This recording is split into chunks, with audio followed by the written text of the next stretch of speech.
Hello guys, beautiful day. Pasensya sa aking buhok, medyo basa pa. Kaya ganyan lang muna.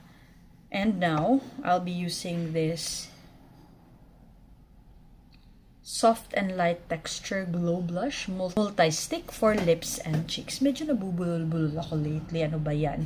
This one is from Ashley Shine. The shade is 02 Tropical Pink. Ayan.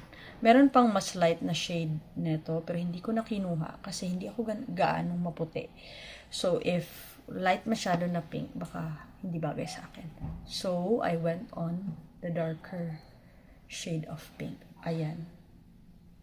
Diba? So, easy to blend. Meron akong na-review dito from Ashley Shine, yung Niacinamide Face and Body Serum. Guys, ang ganda nun. And in my YouTube channel. Mas marami sa inyong nag-view doon. Here, hindi masyado. But guys, ang ganda ng product. Meron din silang hyaluronic face and body serum. Ayan. Ganyan lang siya. And I find it long-lasting. Kahapon ginamit ko siya and hanggang naggabi na lang. 9 plus PM. Nandyan pa siya sa face ko. Siguro dahil hindi ako masyadong pinawisan. Ayan. Ginaganyan ko guys kasi magpa-powder pa naman ako. Ayan. Nice, no? And guys, this is super cheap lang talaga. Below 100 pesos. Meron ka ng multi-stick for lips and for the cheeks. Lagay ko nga siya sa eyebrows ko. Ayan.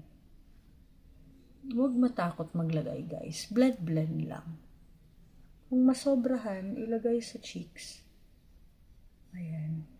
Ang tama talaga guys is una sa lips bago sa cheeks. Kasi for sanitary reasons, right? Ganda. Yan. Pinky tayo ngayon. What's nice with pink shades is nakaka-youthful siya tingnan. Uy, maganda din siya sa lips, ha? Direct ko nga. Okay. Parang ang bilog ko. Tumaba ako, guys. That's it. Check niyo sa Yellow Basket.